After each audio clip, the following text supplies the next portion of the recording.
Ok.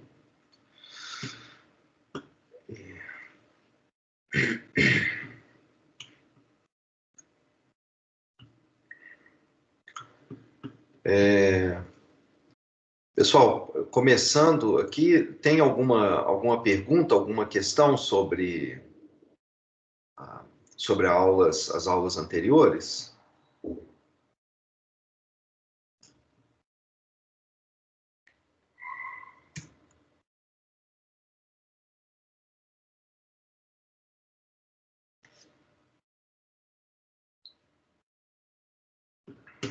Opa.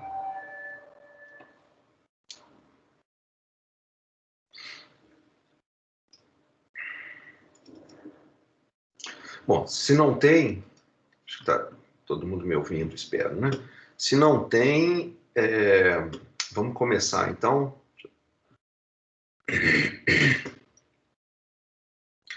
E na aula passada eu falei rapidamente sobre os geradores de números,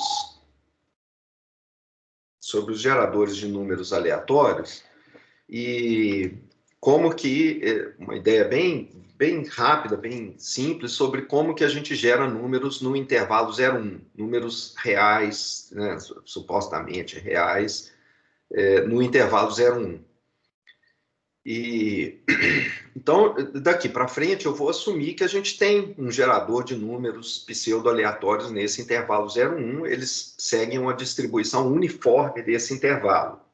Quer dizer, a gente tem uma função qualquer que escolhe um ou mais números independentes, identicamente distribuídos, com a distribuição uniforme 0,1. Significa que a chance desse número aleatório que você escolher cair dentro de um intervalozinho AB, onde esse AB está dentro do intervalo 0,1, né? Ele é dado pelo comprimento do intervalo. Então, a chance de você tirar um número U na primeira metade, de 0 a meio, é meio. A chance desse número U cair no intervalo de 0 a 1/4 é 1/4, exatamente o comprimento do intervalo. Em R, o comando é esse daqui, para gerar um número, esse daqui geraria vários números, e eu fiz um notebook fazendo uma revisão do que existe em Python para seleção de números aleatórios e de geração de variáveis, etc. Porque tem mais de um pacote gerando números aleatórios em Python, então às vezes fica um pouquinho confuso, mas eu vou colocar isso lá na página para vocês. Bom, foi um exercício que eu mesmo fiz para entender direito o que tinha disponível em Python. Mas então eu passo esse notebook e coloco ele lá na página da disciplina hoje, no início da tarde. Vamos começar então falando de como gerar variáveis, os algoritmos que a gente precisa para gerar as outras distribuições de probabilidade. Geralmente esses algoritmos já estão implementados nas linguagens, em Python, em R, etc. Você não precisa escrever nenhum desses algoritmos, eles já estão prontos lá, já são nativos nesses pacotes importantes dessas linguagens.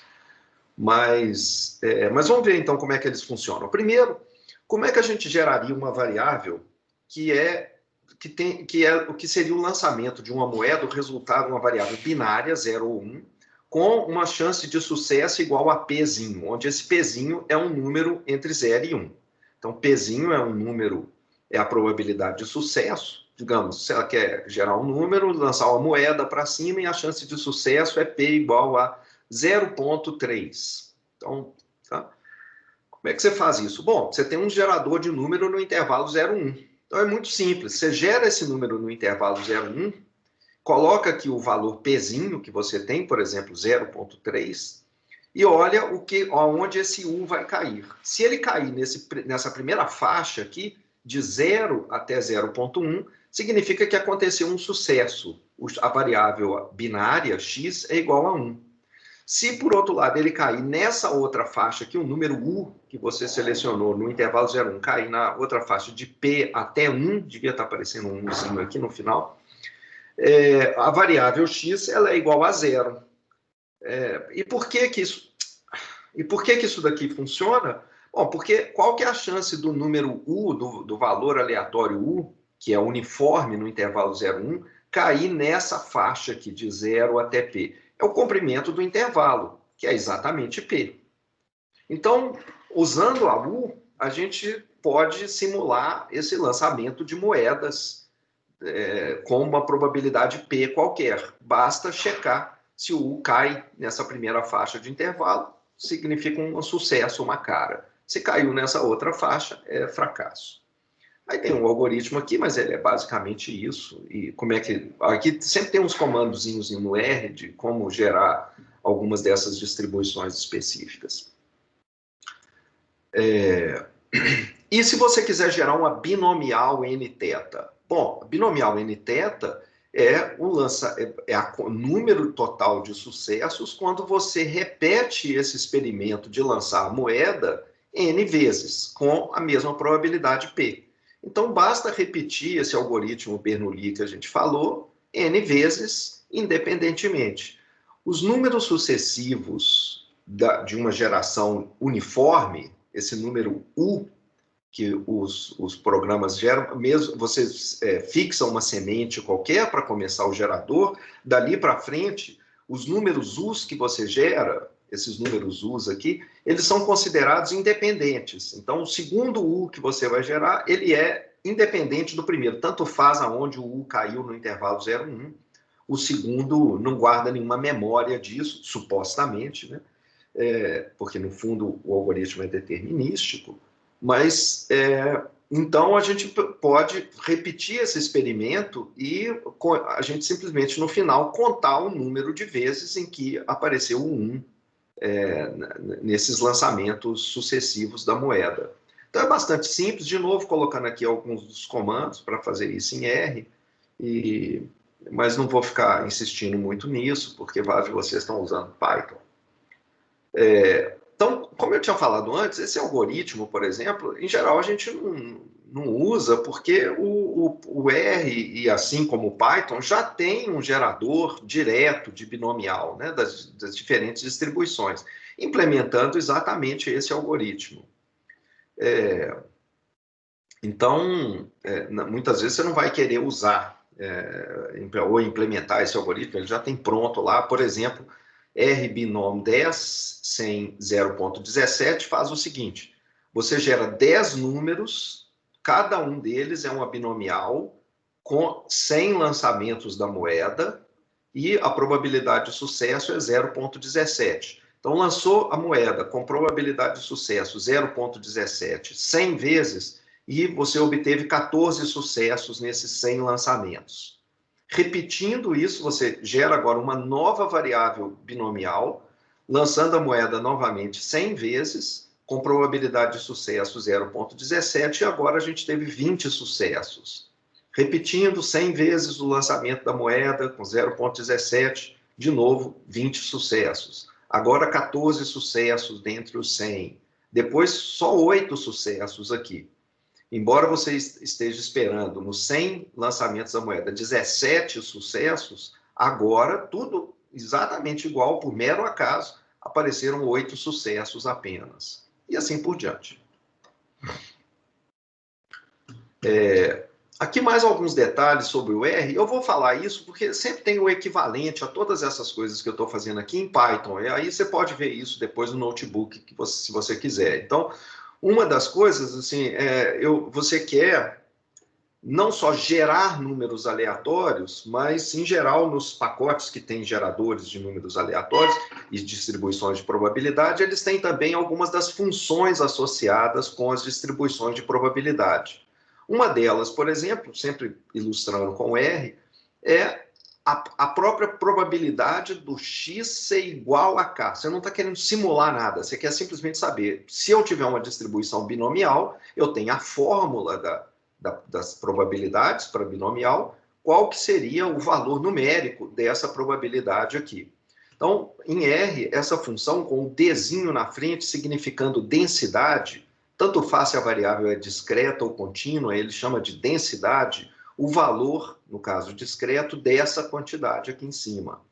Por exemplo, para o caso binomial, ele faz o seguinte: dá um valor x, um número x, o size e prob, size é o número de lançamentos da moeda, prob é a probabilidade de sucesso de cada uma. Então, esse comando aqui, ele calcula a probabilidade da variável aleatória binomial ser igual a esse númerozinho x, quando essa x é uma binomial com esse número de lançamentos e essa probabilidade de sucesso. Por exemplo, se x for exatamente aquela binomial que a gente acabou de ver, 100 lançamentos da moeda, com uma probabilidade de sucesso de 0,17. Você quer calcular a chance de você ter 13 sucessos?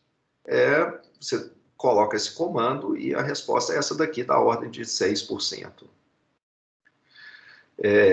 Sempre tem, então, sintaxes, né? Você não precisa dar um único valor aqui, você pode dar vários valores simultaneamente, então pedir todos os valores de 13 a 17, então ele dá a probabilidade dessa binomial 100, 0,17 ser igual a 13, 14, 15, 16. Então, aqui os valores.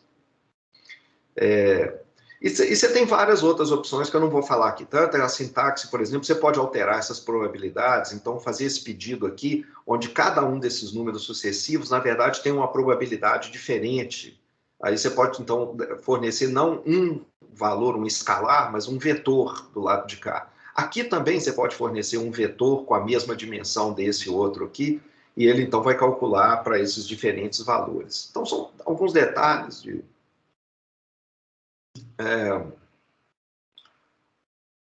Vamos ver agora para uma variável aleatória discreta arbitrária. A gente tem algumas dessas principais distribuições, elas são conhecidas e estão implementadas, Poisson, geométrica, Pareto, mas e quando a gente tiver uma distribuição discreta, genérica, e uma que você mesmo, por alguma razão, está usando, inventou, criou, e você quer gerar números dessa distribuição, ela é discreta. Ela pode até ter infinitos valores. Aqui tem um procedimento para fazer isso, mesmo com uma distribuição que tem infinitos possíveis valores. Imagine que a distribuição de x ela é dada dessa maneira aqui. Esses aqui são os valores possíveis, e essas aqui são as probabilidades associadas, possivelmente uma lista infinita de valores aqui, discretos, né? Uma lista enumerada. Como é que a gente geraria números dessa distribuição genérica aqui? Uma maneira de fazer isso simples é a seguinte: a gente acumula deixa eu voltar aqui. A gente cria uma nova coluna aqui, acumulando essas probabilidades sucessivamente aqui. Então, na primeira linha eu deixo só o P1 mesmo. Na segunda eu coloco P1 mais P2. Na terceira linha eu coloco a soma de todos os anteriores. P1 mais P2 mais P3. Então, eu crio essa lista, na verdade, calculando a função de distribuição acumulada. Eu estou calculando, então, P1, depois P1 mais P2, P1 mais P2 mais P3, etc. E aí faço uma simulação simples, que é a seguinte. Se o U gera um número aleatório no intervalo 0, 1. Se esse número aleatório do intervalo 0, 1 cair entre 0 e o primeiro valor P1, então o x é igual a x1. Se o U cair entre P1 e P1 mais P2, o x, então, fica igual ao segundo valor, x2. E assim por diante. Então, você vai criar uma variável x, que é uma função matemática determinística desse número aleatório U que você está gerando. E a função x são números discretos que vão aparecer, e esse número aleatório discreto está descrito aqui nessa lista. Então, se o U cair antes de P0, ele é o primeiro valor. Se ele cair entre P0 e P0 mais P1, ele é o segundo valor. E assim por diante. Deixa eu ver se tem um desenho. Então, aqui um exemplo simples. Vamos imaginar que você, por acaso, quer gerar uma variável aleatória x, que tem esses valores possíveis aqui. Os valores possíveis sei lá, esse é o custo de alguma coisa, um valor monetário, e é menos 1, mais 2, mais 7, mais 12. E com essas probabilidades aqui. Então, uma distribuição completamente arbitrária. Você gera um número U no intervalo 0, 1 e o valor x vai ser escolhido dependendo desse U. Da seguinte maneira: se o U for menor do que 0,25, esse primeiro valor aqui, então ele é igual a menos 1.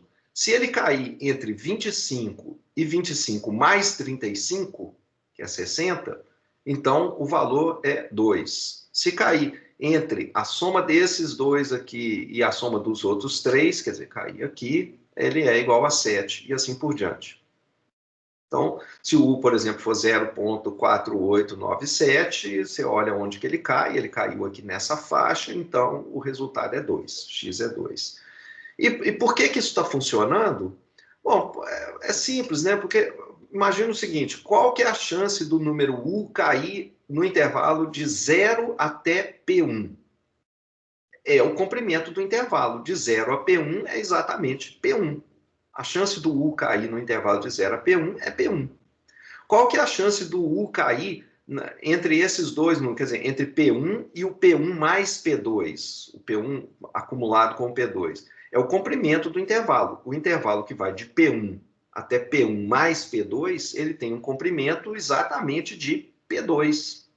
Então, a chance dele cair nesse segundo intervalo é P2 e é exatamente a probabilidade do x ser x1. Então, se ele cair ali, aconteceu o x2. E assim por diante.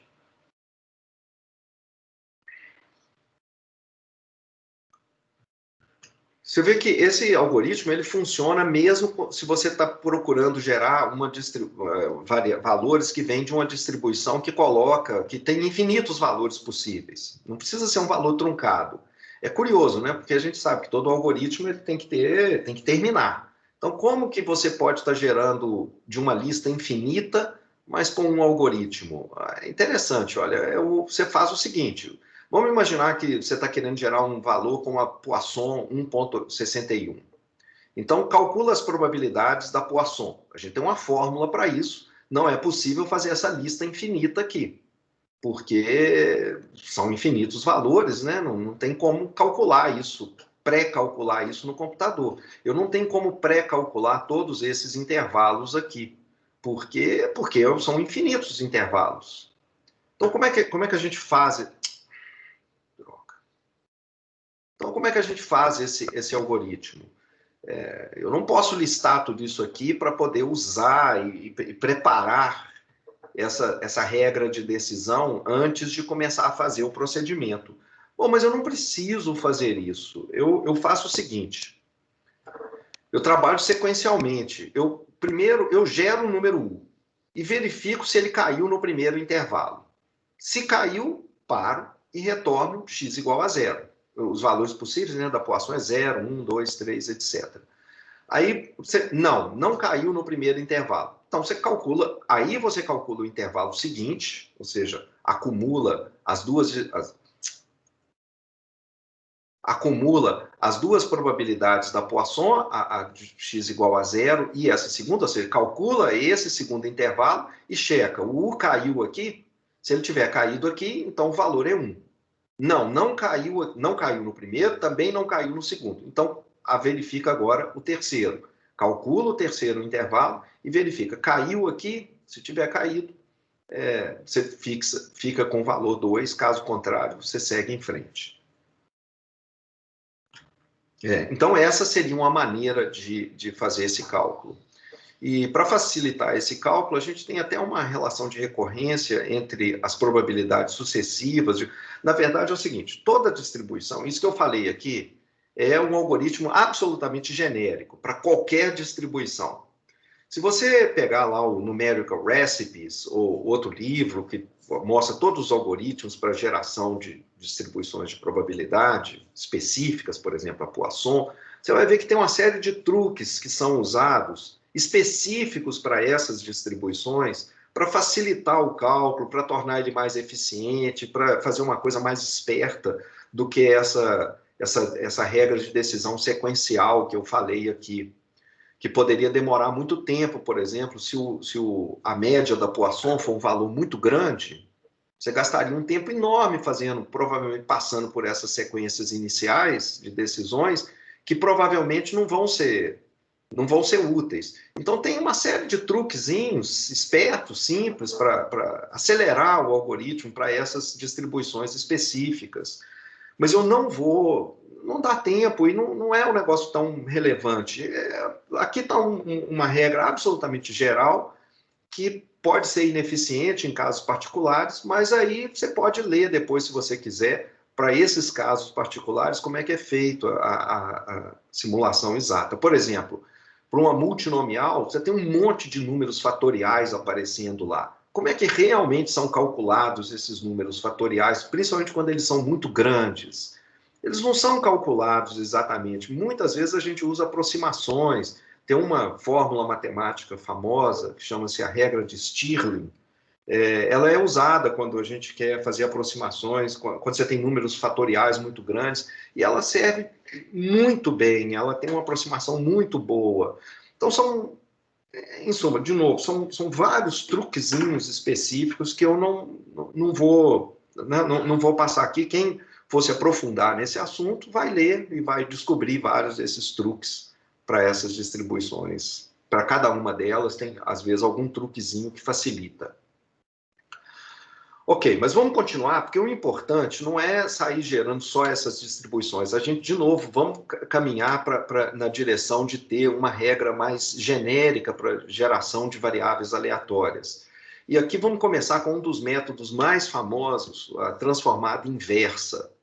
Vamos imaginar que eu tenho uma variável aleatória, ela é contínua agora, essa é a primeira variável contínua que a gente quer gerar, e ela tem uma certa distribuição acumulada, distribuição de probabilidade acumulada. Por exemplo, eu quero gerar uma variável aleatória x com uma distribuição exponencial, contínua, exponencial, com densidade, né, e com parâmetro 3, uma exponencial de parâmetro 3. Então, se você olhar lá na fórmula da distribuição acumulada, consulta a Wikipedia, por exemplo, para distribuição exponencial, você vai ver a densidade, está aqui a distribuição acumulada. Aliás, vamos fazer isso, que para quem está nem sempre...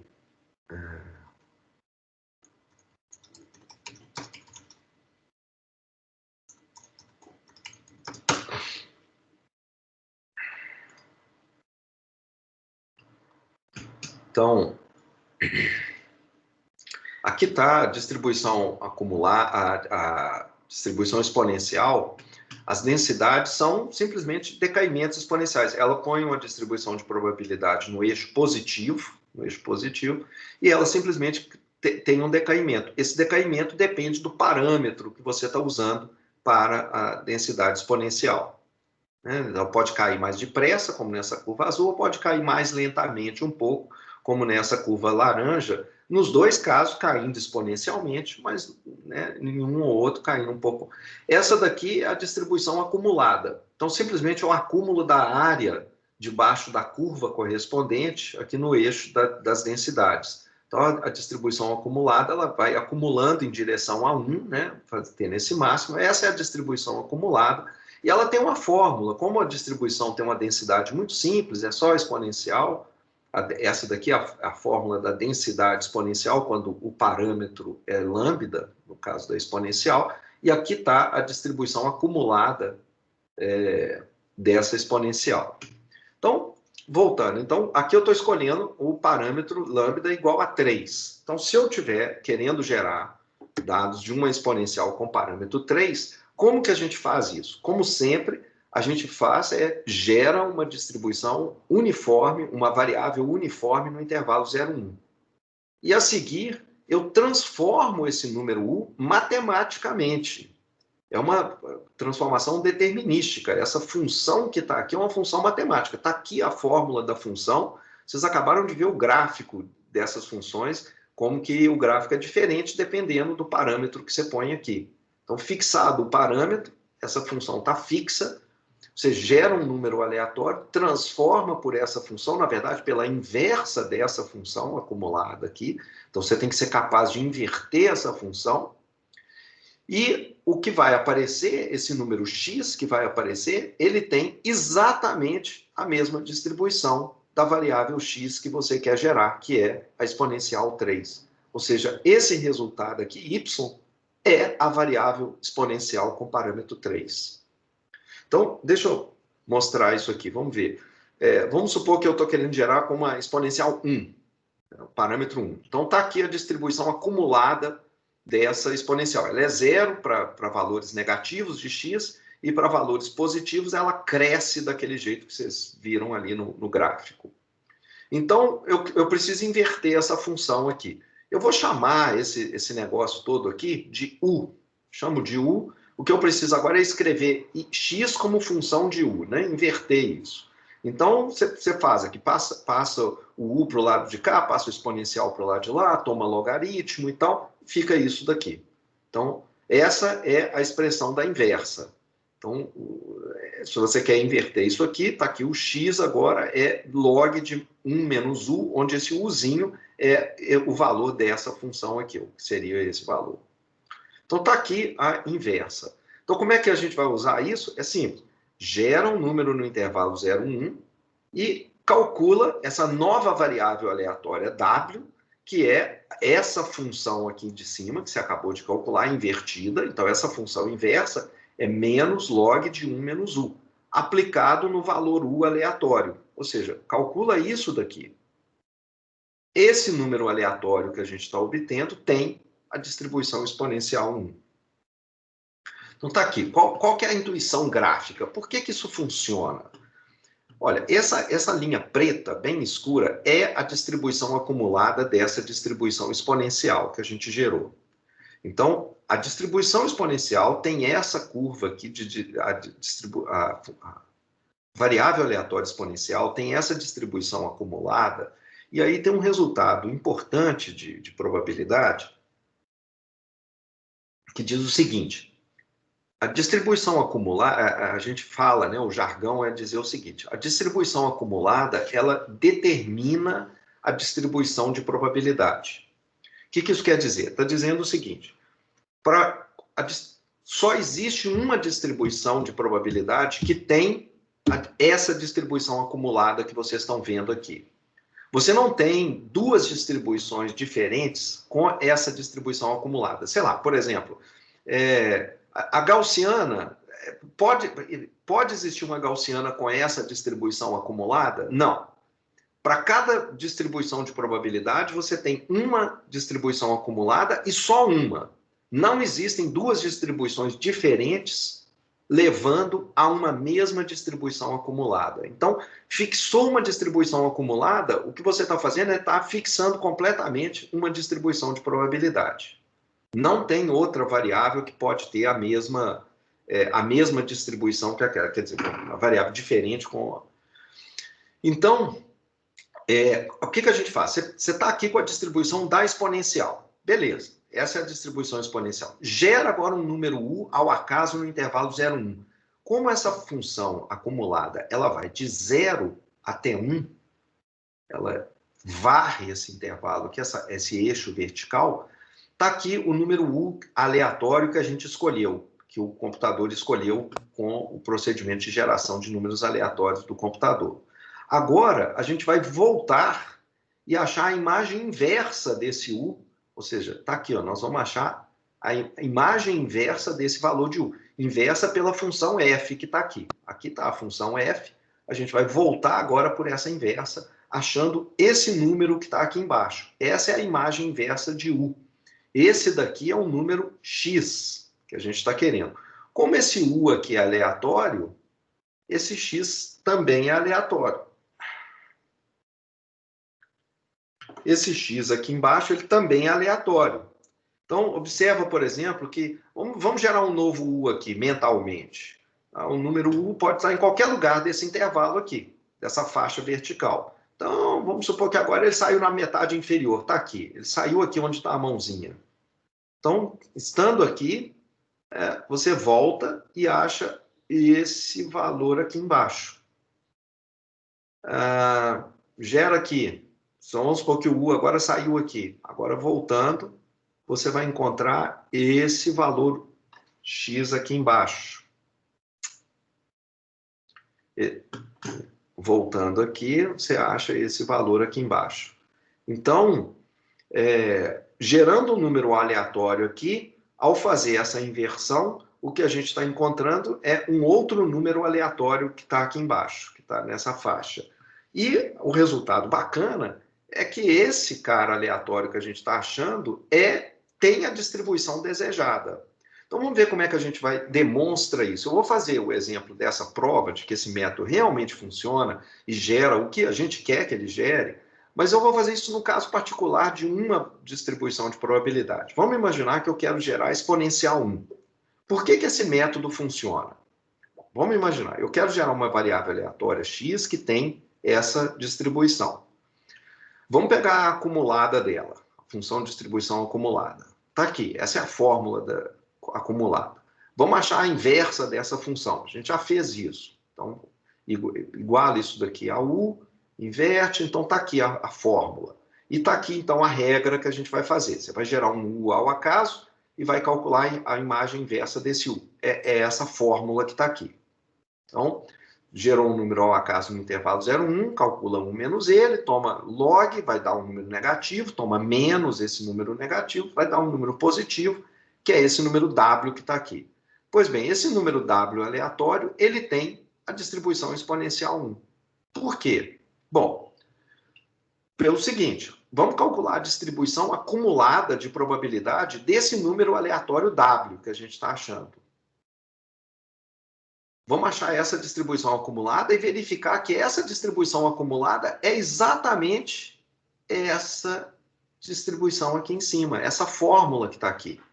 Se ela for essa fórmula, se essa distribuição acumulada que dá W for exatamente essa fórmula que está aqui, isso significa que essa variável W tem a distribuição exponencial 1. Porque a distribuição acumulada determina a distribuição de probabilidade. Então, vamos calcular. Qual que é a chance do Wzão aleatório que você gerar for menor do que um certo valorzinho específico? Dá aí um valor, sei lá, 5,3 para esse Wzinho aqui. Qual que é a chance dele ser menor do que 5,3? Bom, quem que é o W? O W é essa fórmula aqui, com esse U aleatório. Então, é a probabilidade dessa coisa aleatória aqui que você vai gerar ser menor ou igual a esse número, digamos, 5,3. Bom, agora manipula. Passa o negativo para o outro lado, toma exponencial, e acho que tinha que ter aqui com um valor maior ou igual, né? Porque tem o menos aqui. Aqui tinha que ter ficado maior ou igual. E aí essa fórmula aqui está certa, mas aqui devia estar maior ou igual, tá, gente? Aqui embaixo. Mas então, isso. Então, isso, isola o U aqui, né? Manipula isso daqui para isolar o U. Então, a chance disso aqui acontecer é a chance do número U que você está calculando, no intervalo 0,1, ser menor do que essa quantidade. Então, se o U estiver dentro desse intervalo, o W, que é essa transformação aqui do U, o W vai ser menor do que esse Wzinho. Aliás, gente, aqui, puxa vida, aqui tinha que ser Wzinho. Nossa Senhora, quanto erro.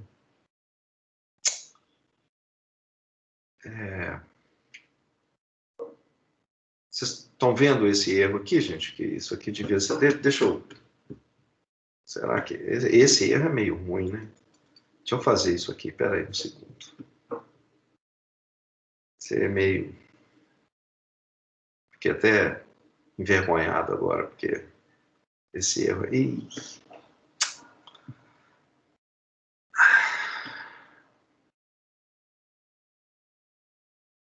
Eu nem sei aonde está isso daqui, gente. Então, depois eu vejo isso. Eu não vou ter tempo agora, não. Não vai atrasar muito. Então, aqui onde está esse Wzinho, aqui devia ser Wzinho, tá? Onde tem esse X aqui. Devia ser Wzinho. Então, a probabilidade do Wzinho ser menor ou igual a Wzinho seria 1 menos E elevado a menos Wzinho.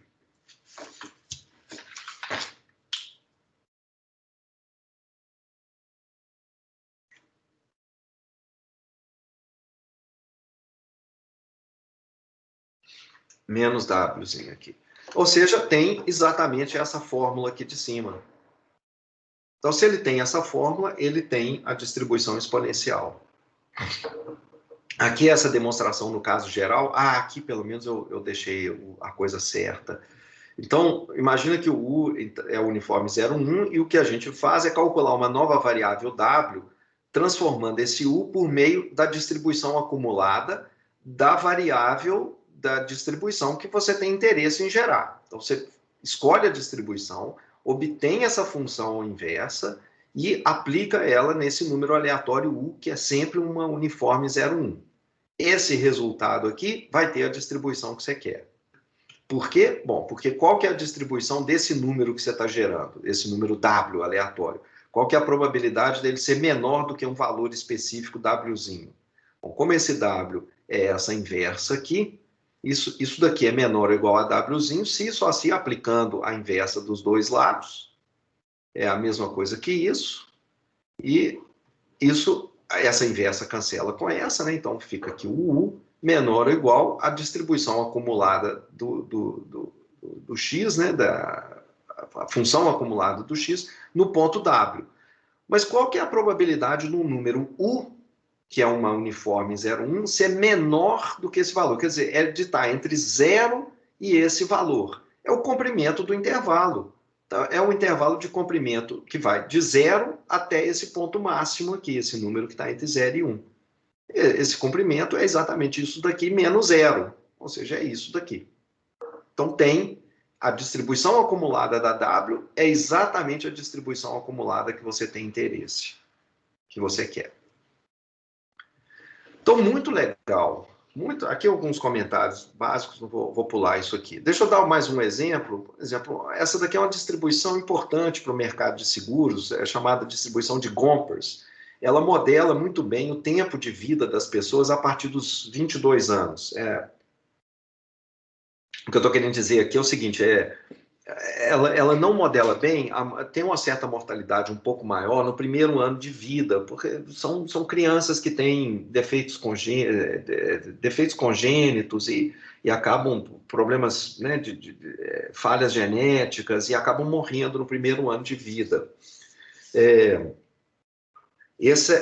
Então, essa distribuição aqui ela é boa para gerar tempos de vida de pessoas que sobrevivem a esse primeiro ano de vida. Então, ela tem uma probabilidade muito pequena de mortalidade no primeiro ano de vida. Então, os atuários, os demógrafos, eles precisam fazer uma pequena manipulação nessa distribuição para gerar, se você estiver interessado na mortalidade infantil, você tem que fazer uma modificação nessa distribuição. Mas se você está interessado, como, por exemplo, a maior parte do pessoal de mercado de seguros, por exemplo, seguro de vida ou outros seguros, é para adultos. Então, o tempo de vida que interessa mais para a gente é de adulto, a pessoa que passou pelo primeiro ano de vida. Então, essa distribuição modela bem isso.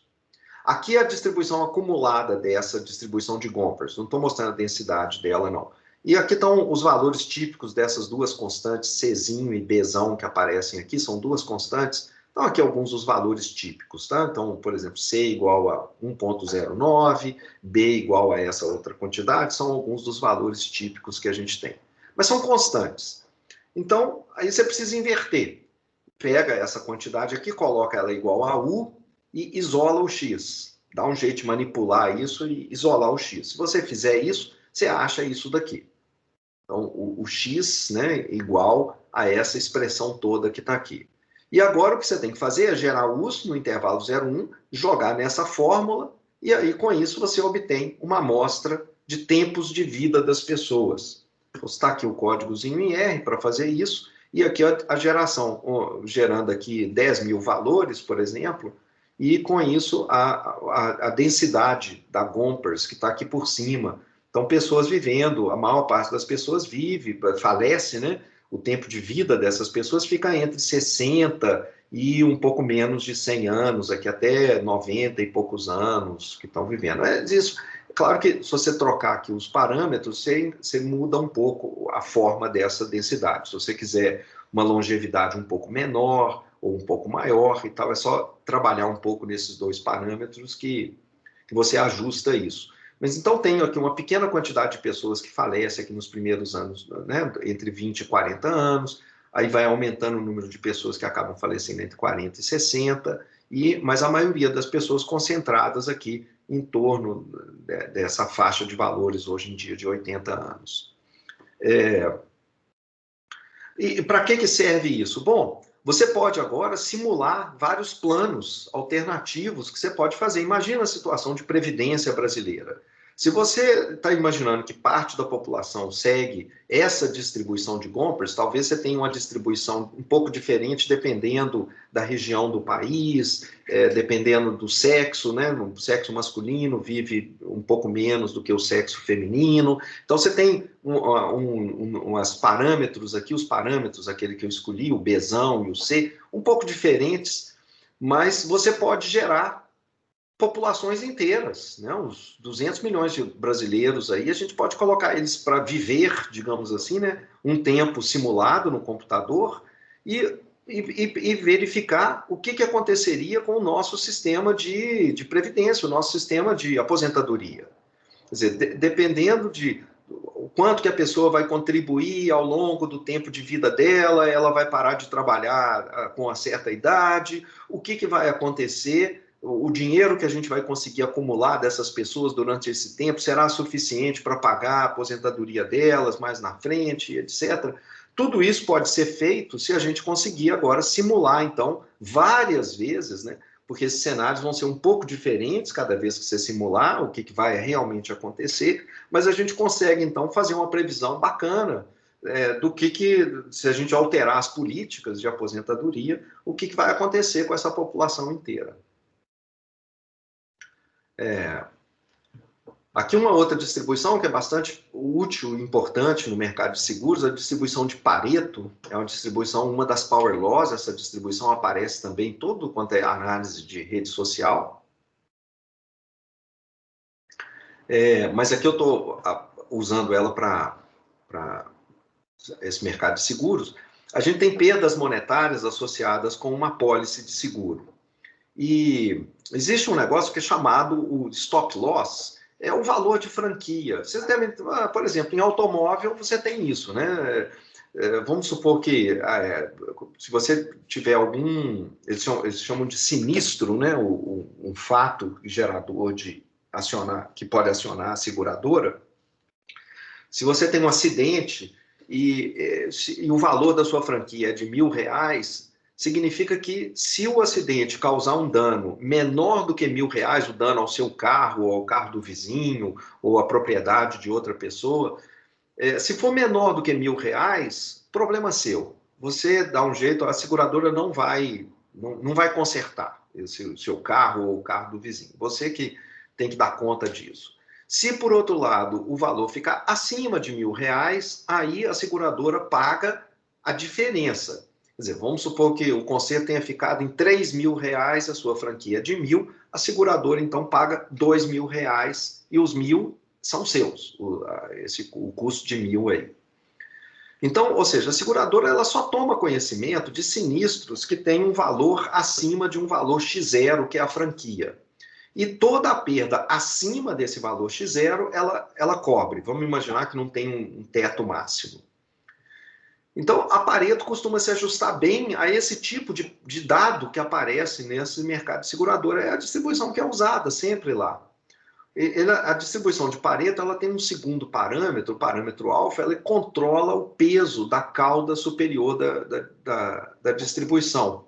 Então, quanto menor o alfa, maior a chance da gente observar valores muito extremos. Por exemplo, está aqui um Pareto que tem todo valor abaixo, x menor do que x0, a gente ignora, a densidade é 0. A partir de x0, aqui eu estou fazendo com x0 igual a 1, por exemplo. Então, vamos supor que aqui a unidade é R$1.000. Então, acima de R$1.000, a gente começa a olhar os x. A perda, aparece um valor que a seguradora cobre. A seguradora só toma conhecimento dos valores x acima de R$1.000. Valores inferiores a R$1.000, ela não tem chance de aparecer para ela.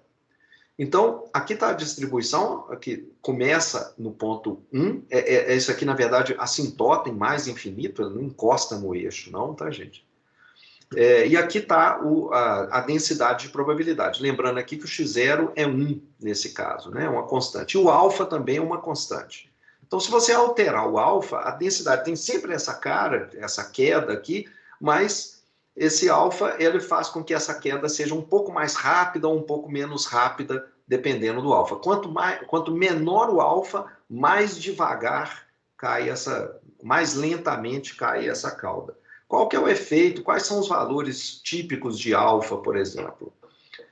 Aqui está uma companhia europeia de resseguros, ela fez um estudo nisso. Uma companhia de resseguros é uma companhia que faz seguros para seguradoras. Igualzinho você faz seguro do seu automóvel, um cara que tem uma seguradora que não é muito grande, ele precisa se prevenir contra desastres enormes que podem acontecer e destruir a empresa dele. Então, ele recorre a uma resseguradora. A empresa resseguradora é simplesmente a seguradora das seguradoras. Então, eles fizeram estudos porque eles tomam conhecimento de desastres enormes, de coisas muito grandes. Então, eles conseguem ter uma ideia boa desses eventos que podem causar desastres aqui nessa cauda muito pesada da distribuição, nos valores muito extremos que podem acontecer. Então, eles descobriram, por exemplo, que quando você está falando de incêndios em instalações industriais, em residências e tal, o valor alfa, aquele parâmetro alfa, é um número entre 1 e 2,5. Essa faixa ela pode ser mais detalhada. Por exemplo, em instalações industriais de maior porte, às vezes acontecem desastres muito grandes, então o alfa fica mais na parte inferior aqui. Quanto menor o alfa, maior a chance de aparecer valores muito extremos. Então, 1,2. Para incêndios em pequenos negócios e serviços, então o desastre nunca é grande demais, o valor fica entre 1,8 e 2,5. Já perdas associadas com catástrofes naturais, esse alfa é 0,8, por exemplo, para perdas decorrentes de terremotos, e alfa é igual a 1,3 para furacões, tornados e vendavais. Isso só mesmo com uma análise estatística para... Como é que a gente gera, então, uma Pareto ou uma Power Law? Está aqui a distribuição acumulada da Pareto. A densidade é essa daqui, você integra, faz a integral dessa densidade e obtém a sua distribuição acumulada. Iguala isso aqui a U e isola o X. Então está aqui o X isolado, fazendo essa transposição, o X, a função acumulada inversa no ponto U, seria isso daqui. Então como é que a gente gera uma Pareto? Fácil. Gera um número entre 0 e 1 e joga nessa fórmula. Você tem que escolher um valor para o parâmetro alfa e um valor de franquia, x0. Tendo escolhido isso, você joga, está aqui. Isso aqui são os valores com x0 igual a 1 e alfa igual a 1. Eu estou gerando aqui no computador, gerei 1000 valores apenas. Aqui estão os valores da Pareto. Então, observa que a imensa maioria dos valores é bastante pequena, mas aparecem de vez em quando alguns desastres enormes aqui da ordem de 200, vamos supor que 1000 aqui seria R$1.000. Se você estiver trabalhando com alfa igual a 1, essa Pareto, a imensa maioria dos valores não é muito superior a 1, a 1000. Deve ficar aqui na faixa entre 1.000 e R$3.000, a maior parte dos desastres. Esse tanto de bolinhas que estão aqui dentro, são os 1000 valores que eu gerei. Mas aparecem desastres de R$200.000 ocasionalmente. Aí esse aqui foi de R$400.000. E chegou a aparecer um desastre aqui de R$1 milhão. Na verdade, esse tipo de cenário é muito comum também em seguradoras de planos de saúde. Você tem a imensa maioria das pessoas causando custo, trazendo um custo de 0 para a seguradora durante o ano. Nem com uma consulta médica o cara faz. Algumas pessoas têm doenças que causam um pouquinho mais de problemas, outros ficam internados durante um longo tempo e causam uma perda de 200 mil, 300 mil, 400 mil reais, e tem todo ano, na Unimed BH, um conjunto lá de pessoas que custam para a Unimed BH 1 milhão, 2 milhões de reais. Estou falando sério. Sempre tem. Aqui é a amostra de Pareto, então, fazendo variar o x0, eu acho que eu deixei todos iguais a 1, mas eu só variei o alfa. Deixa eu ver aqui se foi isso, só um minuto, gente. Não, acho que são simplesmente novos valores. Cadê? Eu não... não, é isso mesmo. Eu tô deixando o x0 aqui igual a 1,3 e fazendo o alfa agora bastante pequeno, 0,25. E depois fazendo ele igual a 0,5. Então, esses dois primeiros aqui mostrando como é que, se você diminuir bastante, quanto menor o alfa, quanto mais próximo de zero, maior a chance de você gerar valores extremos. Eu estou gerando apenas 100 valores. Se você escolher uma franquia de R$ 1.300, mas tiver um alfa de 0,25, a seguradora, você nem consegue ver os pontos que estão aqui, são 100 pontos gerados aqui, e você tem um ponto aqui extremo, extremamente grande. Aumentando o alfa para meio, e com a franquia de 1,3, você agora tem a maioria dos pontos extremamente pequenininhos, aparece aqui 2.000, alguns valores um pouco acima de 1.000, alguns valores aqui da ordem de 500. Então, aqui embaixo, já gerando agora com o alfa igual a 5, com a franquia de 10 e o alfa igual a 5, agora eles ficam numa escala um pouco mais comparável os valores. Quer dizer, o máximo aqui apareceu foi 30.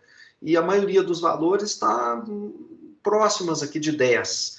Mas, quer dizer, o pior caso foi só 3 vezes maior do que o valor típico. Aqui, fazendo 10 e 2. Agora, eu diminuindo o alfa de novo. Então, eu continuo com 10, mas agora eu faço o alfa igual a 2. Em vez do máximo ser só 30, ele agora sobe aqui para alguma coisa como 140, 120 aqui. Então, de novo, a maioria dos valores não muito diferente de 10, né, não chegam nem a 20, tá vendo aqui, ó? Um pouquinho, fica entre 10 e 20, a maioria deles, mas ocasionalmente aparecem valores um pouco maiores e algumas vezes valores bem maiores. Então, 120 aqui, né, 100 é 10 vezes maior do que os 95% dos valores que você está observando. Então, aparecem números que são ordens de grandeza maior do que a maioria dos números. Ok, como é que a gente gera gaussianas? Gaussianas são distribuições tão importantes na análise de dados que ela é bastante estudada. E existe uma maneira de gerar que é um algoritmo muito especial para a gaussiana. Uma das razões, por que a gente não usa esse método que eu acabei de explicar, que é um método que serve para qualquer distribuição contínua? Pelo seguinte, porque a função acumulada da gaussiana, ela não tem uma fórmula. Não tem como escrever essa função aqui como uma fórmula analítica para a gente poder fazer essa inversão que a gente falou aqui para obter essa função. Como eu não tenho nem essa função aqui, o que eu tenho é só uma integral, a expressão de uma, né, a integral de uma função, e eu não consigo calcular essa integral analiticamente, eu não consigo fazer essa inversa. Poderia fazer numericamente, encontrar essa função aqui numericamente, mas a gente acabou descobrindo uma outra maneira de resolver o caso gaussiano particular, que é um caso importante. Tem esse algoritmo criado por esses dois caras, o George Box e o Miller, que é um algoritmo muito simples e que garante que a gente está gerando gaussianas. Isso é uma demonstração matemática que tem relevância para a geração das gaussianas, então, como não tem maiores consequências no resto da teoria, eu não vou fazer essa demonstração, mas ela funciona assim: você gera um número θ no intervalo 0 a 2π. Ah, bom, como é que eu gero uma uniforme de 0 a 2π? A gente sabe gerar de 0 a 1. Como é que a gente zera de 0 a 2π? É só gerar no intervalo de 0 a 1 e multiplicar o número por 2π. Aí ele vai ficar com uma distribuição uniforme no intervalo de 0 a 2π. Então, gera um número no intervalo, nessa uniforme, quer dizer, gera um número no intervalo 0 a 1, multiplica por 2π, esse é o valor θ, aleatório. Em seguida, gera um outro número com uma distribuição exponencial, com parâmetro meio. A gente já sabe gerar exponencial, nós vimos ali atrás com o método da transformada inversa, foi o primeiro exemplo, aqui, com exponencial 1, como é que a gente gerava, né? Está aqui a geração, simplesmente isso aqui. Então tá.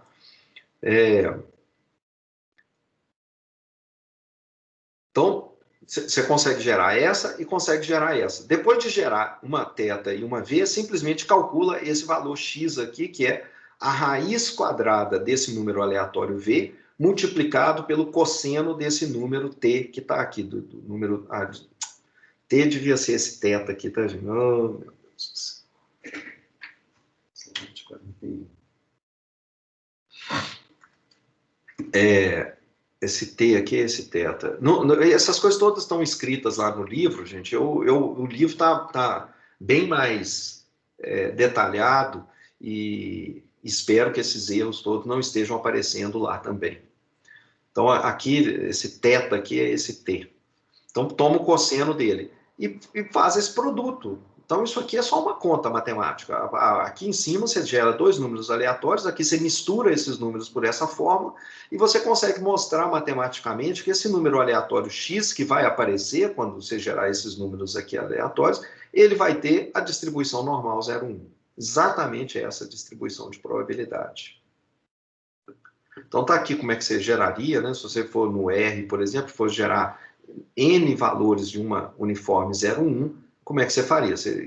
O square root gera aqui os números exponenciais, N números com a probabilidade meio, multiplica pelo cosseno de números aleatórios no intervalo 0,1, na verdade de 0 até 2π. Aí, tomando o cosseno deles. Se você fizer isso, está aqui a geração. Claro que essas coisas todas já estão pré-programadas também, em R, em Python, você não precisa criar essa função para fazer isso.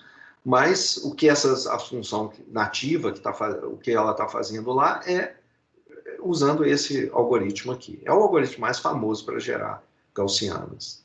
Então, está aqui, por exemplo, usando essa minha função, gerando 1000 números, o histograma dos 1000 números que foram gerados com a densidade da gaussiana normal 0,1 superimposta aqui.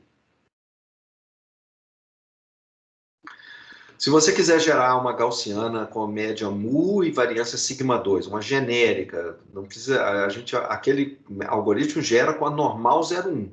Como é que você faz para gerar de uma gaussiana genérica? É fácil também. Você gera um número da normal 0,1 e aí transforma esse número z que você gerou usando essa fórmula que está aqui. Se você quer gerar uma gaussiana com média mu e variância sigma 2, é só pegar o número 0,1, o número da gaussiana 0,1 que você gerou, multiplicar pela raiz da variância, que é pelo desvio padrão, sigma, e somar mu. Esse é o resultado. Então, se você quer gerar de uma gaussiana 10,4, por exemplo, você gera z's da normal 0,1, usando aquele algoritmo do Box-Miller, e transforma esses z's de acordo com essa fórmula aqui. Esses números x aleatórios, que você vai obter agora, eles virão, a distribuição deles é exatamente uma gaussiana 10,4.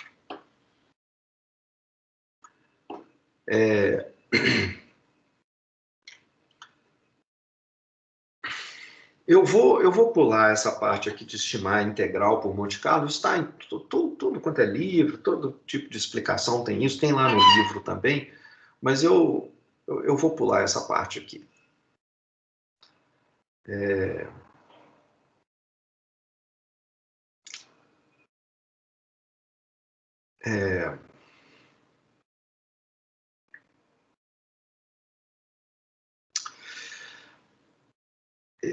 Não, eu estou achando que eu não posso pular, não. Não, deixa eu pular por enquanto. Deixa eu passar logo para o método aqui de aceitação e rejeição, que eu não quero terminar essa aula sem passar por isso. Aí, se der tempo, eu volto ali na parte das integrais. Esse método de aceitação e rejeição é um método que foi criado praticamente junto com o método da transformação inversa, praticamente ao mesmo tempo. E é uma ideia bem diferente da anterior. Como é que ele funciona? Vamos imaginar que eu quero gerar dados que vêm de uma densidade f de x. E você, por exemplo, não consegue essa f de x analiticamente, o método transformada inversa não pode ser usado. Então, tem uma alternativa que é esse método de aceitação e rejeição. A ideia básica é a seguinte: você gera dados de outra distribuição. Você quer gerar de uma distribuição que tem a densidade f de x. Por alguma razão, você tem um outro gerador já pronto. Ele gera de outra distribuição que não é a f de x. Então, você gera dessa outra distribuição e, a seguir, você retém alguns dos valores que você gerou dessa distribuição maluca aqui, que não tem nada a ver com a F, e descarta outros dos valores que você gerou. E a gente vai fazer isso de tal maneira que a amostra que vai restar, a amostra que você vai reter, ela tem exatamente a densidade F de x. Então aqui a ideia é um pouco diferente. No caso da transformada inversa, você faz, gera números no intervalo 0, 1, transforma esses números matematicamente de acordo com a distribuição acumulada que você quer gerar. Esses números que você vai obter têm a distribuição desejada. Esse método aqui é completamente diferente. Ele faz o seguinte, você vai gerar de uma distribuição, por exemplo, está aqui, a linha G, os números que você quer gerar são os números dessa, eu falei linha tracejada aqui, na verdade, a gente vai gerar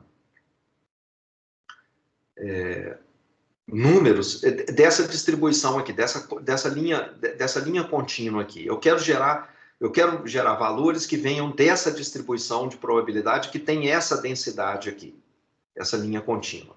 Mas o que eu tenho em mãos é um gerador de número aleatório que gera dessa outra linha tracejada aqui.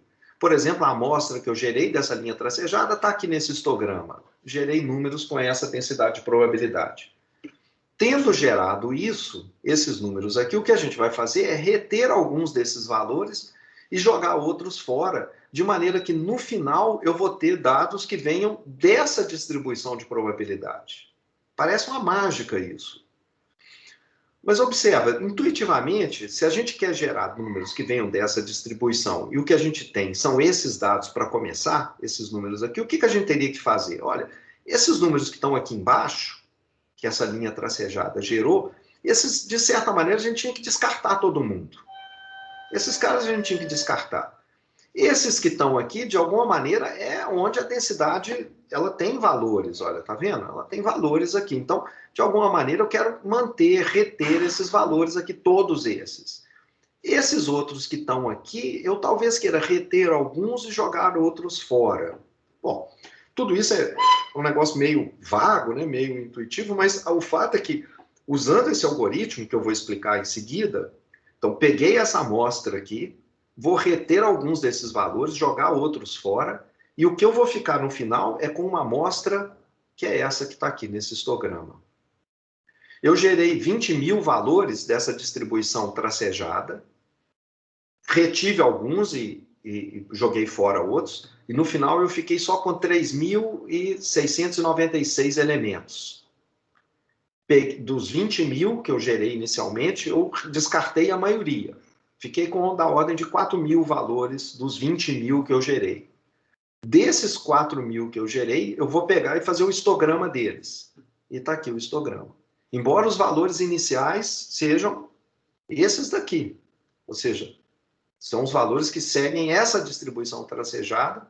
Eu fiquei com esse resultado aqui no final. É fantástico isso. Então, como que essa coisa é feita?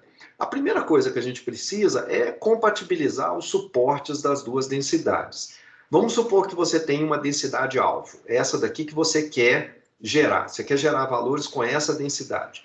Você vai gerar com... Mas o que você tem é um gerador de outra densidade, que é essa G. Qual que é a G que você pode escolher? Qualquer uma? Não.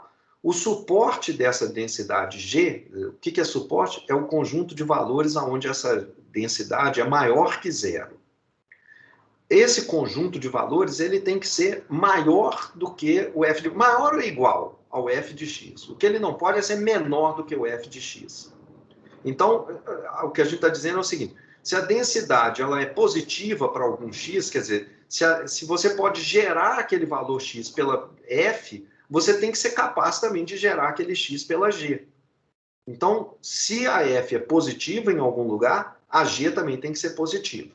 Senão, você vai ficar com a situação em que essa daqui é positiva, a g é igual a zero, significa que você não é capaz, com a g você não gera x, então você nunca vai poder gerar esses dados da f. Ok. Se você compatibilizar isso, aí o que você faz agora é o seguinte, a gente precisa achar uma constante m, essa constante vai ser maior que 1, de tal maneira que a densidade alvo ela fique abaixo da densidade que você tem, de onde você vai gerar, multiplicada pela m. Então, o que você faz é, pega a sua densidade que você tem, de onde você vai gerar os dados, e empurra ela para cima com essa constante m maior que 1. Multiplica por isso daqui. Por exemplo, se você descobrir que um m igual a 2 funciona, o que você está fazendo é o seguinte, você está pegando a f de x, comparando ela com 2 vezes essa densidade. Essa densidade agora aqui, essa função aqui, ela tem uma área total igual a 2 debaixo dela, enquanto que a f só tem uma área 1. Então, se a função f for menor ou igual a, por exemplo, 2 vezes g de x, para todo x, então a gente pode usar essa mzão. Então, está aqui um exemplo simples. Imagina que você quer gerar da função f de x, que é essa contínua, o que você tem é essa função tracejada. O que a gente precisa fazer? Agora o eixo vertical aqui ficou diferente, tá, gente? A escala é diferente. O que eu vou fazer é empurrar essa função tracejada para cima, que vou multiplicar todo mundo aqui por uma constante. Por exemplo, nesse caso eu estou multiplicando por 5,4. Então, esse valor aqui é 0,2, aqui no ponto de máximo da tracejada, ele vai ficar agora 0,2 vezes 5, vai ser um pouco maior do que 1. Está aqui, ó, 1 aqui. Então, aqui está o ponto máximo. Então, todos esses valores aqui, essa altura que ela foi multiplicada por 5, só da tracejada, tá? Só da função g de x. Então, eu empurro essa função lá para cima. E agora, depois de eu ter empurrado ela para cima, e com a função f agora abaixo dela, para todo x, eu faço o seguinte. A função f, ela está abaixo dessa função g empurrada para cima pela m. Então, está aqui a minha g empurrada para cima, que é a mg de x, e aqui está a minha função f. Eu agora venho para cada x, lembra que eu gero números dessa distribuição tracejada aqui. Então, eu gerei um número qualquer, aqui, vamos supor que o ponto 6, gerei o valor 6. O que eu faço? Eu gerei esse valor 6 pela função tracejada. Retenho esse valor 6 ou não? Bom, a gente decide isso jogando uma moeda para cima. A moeda, ela vai ter uma probabilidade de sucesso que vai ser a altura da função alvo, da f de x, dividido por essa outra altura aqui, que é a mg de x. Então, aqui, ó, eu vou calcular essa razão aqui, esse número aqui, que é um número entre 0 e 1. Eu vou olhar a altura da f é essa altura aqui da função contínua, essa aqui, que é a minha densidade alvo. E divido pela coisa maior, que é a mg de x, que é essa altura máxima que eu sei que para todo x essa coisa tracejada está acima, tá para cima aqui. Essa função está toda de baixo aqui, está envelopada aqui embaixo. Então, essa divisão ela é menor que 1. Então, eu agora faço essa comparação, então calculo esse número aqui. Intuitivamente, qual que seria a chance da gente reter esse valor 6? Se a gente selecionou esse valor 6, a decisão de reter ele ou não, na verdade, é uma decisão aleatória. Não é determinística. A gente joga uma moeda para cima para decidir se a gente mantém ou não. Vamos olhar aqui. Essa altura, comparado com a linha tracejada vermelha, ela é mais ou menos quanto? Quanto vocês acham que dá?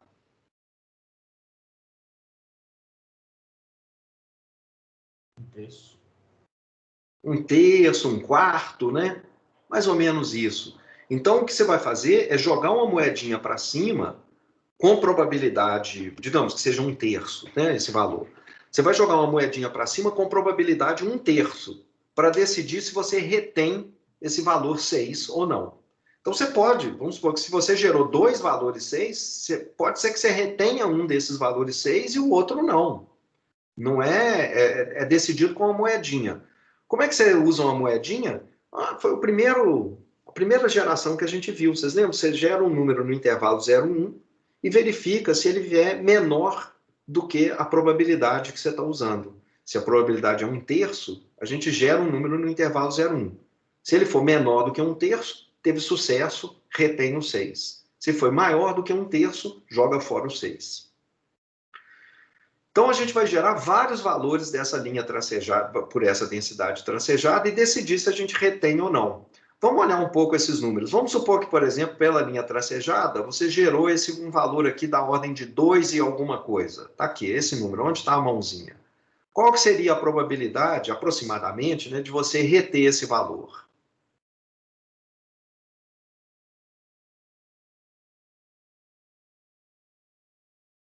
Zero? Praticamente zero, né? É a altura da linha contínua dividido pela linha tracejada. A linha contínua, a altura dela é zero, praticamente. Então, não sei nem se é zero mesmo ou não, mas né, comparando essa altura aqui relativamente a essa da linha tracejada, é zero.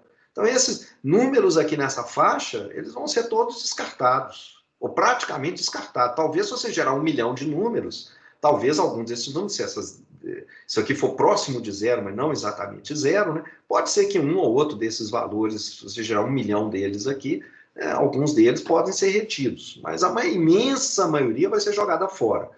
Já valores aqui nessa faixa, em torno dos 6, 1/3 deles, mais ou menos, vai ser retido. E o resto vai ser jogado fora. Então, valores aqui, olha, que são gerados pela linha tracejada, são muitos aqui, esses caras aqui nessa região, mais ou menos 1/3 deles é retido. E 2/3 jogado fora. Vamos pegar agora um valor aqui. Aqui são, olha, já são, você vai gerar menos valores aqui pela linha tracejada, né? Porque a densidade está caindo. Então, vamos pegar aqui, né, nessa região aqui, em torno do 8. Vamos olhar. Qual que é a probabilidade de reter um valor aqui, por exemplo, 8? Se você gerar um 8 pela linha tracejada, qual que é a chance de você reter esse valor?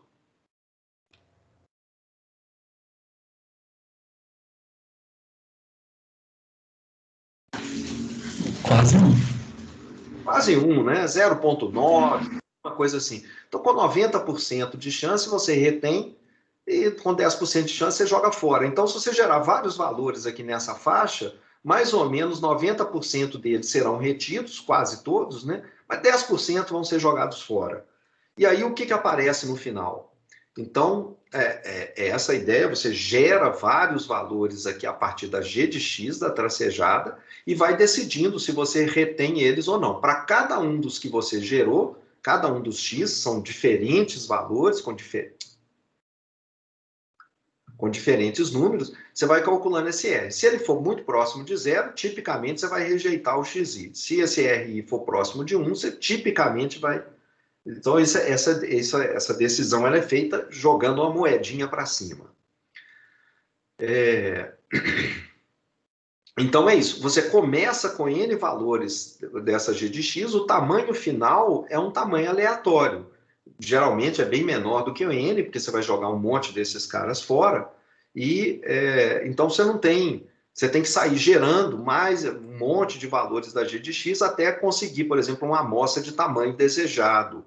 Você fica gerando e aí você tem um número aleatório de valores que você teria que gerar para conseguir, por exemplo, para conseguir reter exatamente 1000 valores, você precisaria gerar um certo número aleatório que não é bem determinado no início, né? Então, por exemplo, vamos supor que eu quero gerar uma x que tem uma distribuição gama 33. Ela tem essa densidade de probabilidade. Vai lá, olha na Wikipedia, descobre qual que é a densidade dela, é essa daqui. A gente já aprendeu a gerar distribuição com uma exponencial. Essa foi fácil, é só gerar uniformes e transformar por isso daqui. Como é que eu gero dessa outra densidade bem mais complicada? Bom, você não precisa calcular a transformada inversa dessa daqui, fazer aquele cálculo matemático, não. Usa rejeição, aceitação, força bruta. Gera um tanto de variáveis exponenciais e retém alguns e joga outros fora. Para isso, você precisa pegar a densidade dessa exponencial, ela está aqui, é essa outra aqui, então ela é diferente da anterior. As duas têm densidade zero na parte negativa, o suporte é o mesmo, é o semi-eixo real positivo. Você olha para uma e outra. Então está aqui, a F dividido pela G, é essa quantidade aqui. Agora, você tem que achar um valor uma constante para colocar aqui, para que ela fique sempre, essa quantidade fique sempre menor do que 1. Então, o que eu fiz foi achar o ponto de máximo dessa expressão aqui, do lado de cá, simplesmente derivei, igualei a zero, e achei quem que seria esse valor. Então, eu descobri que Aquela constante pode ser 2. Na verdade, deveria ser 1,827, mas eu vou pegar 2 para acelerar. Então, está aqui, ó, as duas densidades. A gama é essa tracejada, a linha contínua é a exponencial, é a que eu sei, de onde eu sei gerar números aleatórios. Eu agora vou multiplicar essa linha contínua por 2. Então, eu multiplico todo mundo aqui por 2, pronto, aqui, olha, ela ficou aqui acima. Não é mais uma densidade de probabilidade, é a densidade multiplicada por 2 e a gama está aqui. Essa tracejada, ela está aqui agora. Então, beleza, vou gerar um tanto de números dessa densidade contínua e reter alguns e jogar outros fora. Está aqui o código para fazer isso e o resultado aqui. Aqui é o histograma, aqui eu estou colocando a gama, a densidade da gama, de onde eu quero gerar realmente os dados. O que eu gerei foi dados de uma exponencial, gerei um tanto, 10.000 valores, e estão aqui o histograma dos 10.000 valores, o histograma dos 10.000 valores gerados da exponencial. Agora, retenho alguns desses valores, jogo outros fora, com aquele truque de jogar a moedinha para cima para cada um deles. E aí o resultado, então, desse histograma, eu passo para esse outro histograma aqui, esse é o histograma dos valores que eu retive. Eu rejeitei aproximadamente 5.000 desses 10.000 valores que estão aqui nesse histograma, mais ou menos uns 5.000 foram jogados fora, e os aproximadamente 5.000 que restaram formam esse histograma aqui. E aí, gente, o ponto bacana aqui é o seguinte, isso não é uma heurística. Isso é um teorema matemático. Isso aqui é um resultado que está dizendo o seguinte, esses números que a gente está retendo, eles têm essa distribuição f de x que você quer. Não é aproximadamente a função f de x, isso é uma heurística que aproxima. Não, é exatamente a mesma densidade. A demonstração matemática disso, eu vou deixar para você ver esses dois teoremas aqui importantes. A variável aleatória ela é gerada, ela possui exatamente a distribuição f de x, é uma leitura opcional. O documento, na verdade, está lá no livro já, tá? É um apêndice do capítulo de geração Monte Carlo. Tem um outro teorema associado com essa parte da teoria, bacana também, é o seguinte, aquela constante m que a gente está achando, ela precisa ser, como a gente viu aqui antes, é o seguinte, você tem que achar uma constante para empurrar essa função lá para cima e a função alvo, a densidade que você realmente, de onde você quer realmente gerar, que ela fique abaixo dessa linha tracejada. Vamos supor que essa aqui, a linha tracejada, eu usei 5 para multiplicar e passar ela aqui para cima. Mas se eu usei 5, significa que se eu usar 10, ela também vai ficar aqui para cima, né? Porque eu empurro ela mais para cima ainda. Então, se 5 já funcionou, o que acontece se eu usar uma constante maior do que a mínima que eu preciso? Eu preciso de um valor mínimo, eu preciso, né? Elas estão aqui, ó, uma está passando em cima da outra, não dá. Eu tenho que empurrar essa aqui para cima. Ah, bom, 5.4 funciona. Se eu usar 5.4, eu fico acima. Beleza. Tá bom, se eu estou multiplicando aqui, empurrando ela 5.4, eu posso multiplicar também por 10. Eu empurro mais ainda para cima. Né? Eu posso multiplicar por 100. Então, qualquer coisa acima de 5.4 vai funcionar. Posso usar uma coisa maior do que 5.4? Pode usar. A teoria toda vai funcionar. Só que vai ficar menos eficiente o seu algoritmo. Por quê? Porque o teorema que está aqui, ele diz o seguinte, quantas iterações são necessárias para que um valor seja aceito? Bom, como a aceitação ela é aleatória, você joga uma moedinha para cima, não é garantido, né? Esse número de iterações ele é também aleatório. Mas o que acontece com esse número de iterações? Quanto maior a constante que você escolher, maior, em média, esse número de iterações que você vai ter que fazer. Esse número de iterações, que é um número aleatório, ele tem uma distribuição geométrica. Então, o que ele está dizendo é o seguinte, é como se fosse lançar uma moedinha para cima até obter o primeiro sucesso. E o valor esperado desse número de lançamentos até obter o primeiro sucesso é mzão. Então, vamos supor que 5.4 funciona. Beleza. Então, 5.4 funcionando significa o seguinte. Você vai sair gerando números da sua distribuição de onde você quer gerar. Bom, Em média, você precisa gerar 5,4 valores para que um deles seja retido. Então, para você terminar com uma amostra realmente de tamanho 100, por exemplo, você vai precisar gerar mais ou menos 5 vezes 100. Você vai precisar gerar uns 500 números para terminar mais ou menos com 100. Se você usar uma constante maior, se você gerar uma constante, 5 funciona, então eu vou usar 10. Se 5 funciona, vou pegar uma constante maior ainda, vou pegar 10. Bom, então, agora, em vez de você ter que gerar 5 para reter 1, você vai ter que gerar 10 para reter 1. Então, quanto menor for essa constante, melhor. Mais rápido vai ficar o seu algoritmo. Então, é essa explicação aqui que eu acabei de falar, tudo isso que eu falei. Deixa eu... Estou quase terminando, eu vou começar a falar agora aqui de um outro método, que provavelmente eu não vou conseguir terminar hoje, mas deixa eu só terminar aqui falando... gente, será que não está aqui? Não é possível, não pus. Não está aqui. Mas eu não queria terminar essa aula sem pelo menos mencionar.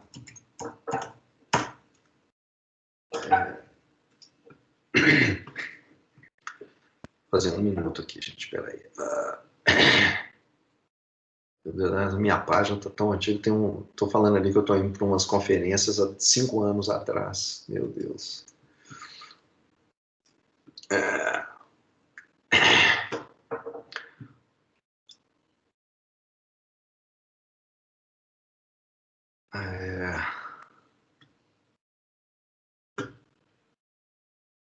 Simulação Monte Carlo.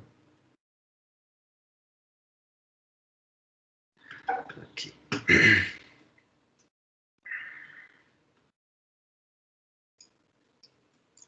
Poxa vida, esse troço...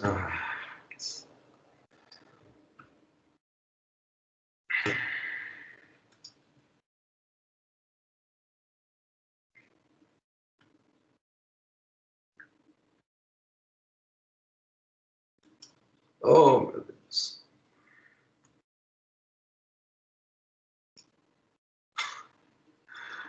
Ai, ai.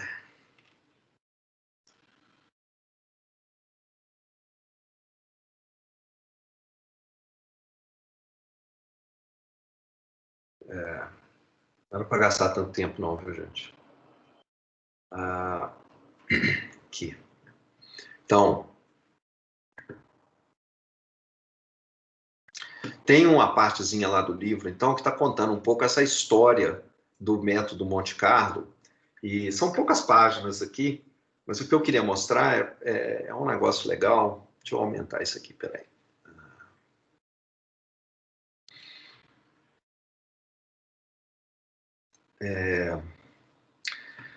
A história, ela aparece com esses dois caras aqui, né? O von Neumann, todo mundo, pelo menos nessa disciplina que todo mundo tem que conhecer, né? É um dos criadores, realmente, do primeiro computador que existiu, e o Stanisław Ulam, que era um matemático, acho que ele era polonês, e ele vai imigrar, isso mesmo, ele era polonês, o von Neumann era húngaro, né? Os dois imigrantes vão para os Estados Unidos e eles trabalham juntos no projeto Manhattan, em Los Alamos, porque era o projeto que desenvolveu as armas atômicas nos Estados Unidos, né? Durante a Segunda Guerra Mundial.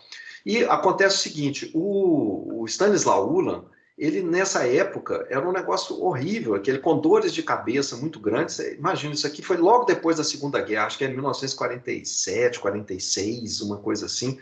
Ele logo depois da Segunda Guerra, ele vai trabalhar como professor numa universidade da Califórnia, sente dores de cabeça horrível, acha que está com câncer, eles abrem, isso é 19, olha a época, 47, abrem o cérebro dele e descobrem que não, que na verdade ele tinha uma inflamação no cérebro, e aí não era câncer, ficam aliviados e fecham o crânio, então essa inflamação vai embora, devem dar, sei lá, se antibiótico lá, o que deram para ele, E ele fica lá convalescendo, e é nesse período que ele pensa no método Monte Carlo, que é o método da transformada inversa.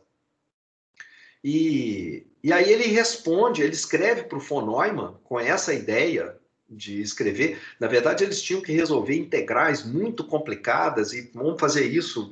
Todas essas coisas de Monte Carlo aqui não é de brincadeira, era para usar em vários dos cálculos que eram precisos, né, lá nos reatores atômicos e nos desenvolvimentos atômicos que eles estavam fazendo lá em Los Alamos. Ele escreve, então, para o von Neumann, que era parte lá do Los Alamos também, mas não morava lá. Ele escreve essa carta de 2 páginas, aliás, na verdade, ele escreve para o von Neumann, e o von Neumann responde para ele em 2 páginas. Ele resume a ideia do Stanisław Ulam e, em seguida, descreve o método dele, que ele pensou inspirado pelo von Neumann, que é o método de aceitação e rejeição, esse segundo método que a gente acabou de ver. Essa carta, ela sobreviveu e ela está aqui, 2 linhas. É muito impressionante. É a certidão de nascimento do método Monte Carlo, uma das coisas mais importantes que a gente tem em ciência hoje em dia. Ela está aqui com a carta. Então está aqui ele começando, a carta é para o Stanisław Ulam, é uma carta escrita pelo von Neumann, ele estava lá em Princeton na época, no Instituto de Estudos Avançados, onde era a base dele, né? 1947, está aqui. Aí ele agradece a carta, ele fala alguma coisa sobre a esposa dele, do von Neumann, e aí fala, olha, eu estou muito contente com a preparação dos números, com o trabalho de preparação para os números aleatórios, vão começar logo. Em conexão com isso, eu gostaria de mencionar isso. Assuma que você tem vários valores aleatórios, equidistantes, etc, etc, tarará. Aí ele faz aqui um resumo. Isto, como eu vejo, é o método que você tem em mente. Então, sabe-se lá o que o Stanisław Ulam escreveu na primeira carta, né? Mas o von Neumann está aqui descrevendo desse jeito. Olha, ele tinha que escrever à mão aqui, né? O método do von Neumann, que é esse da transformada inversa. Está aqui.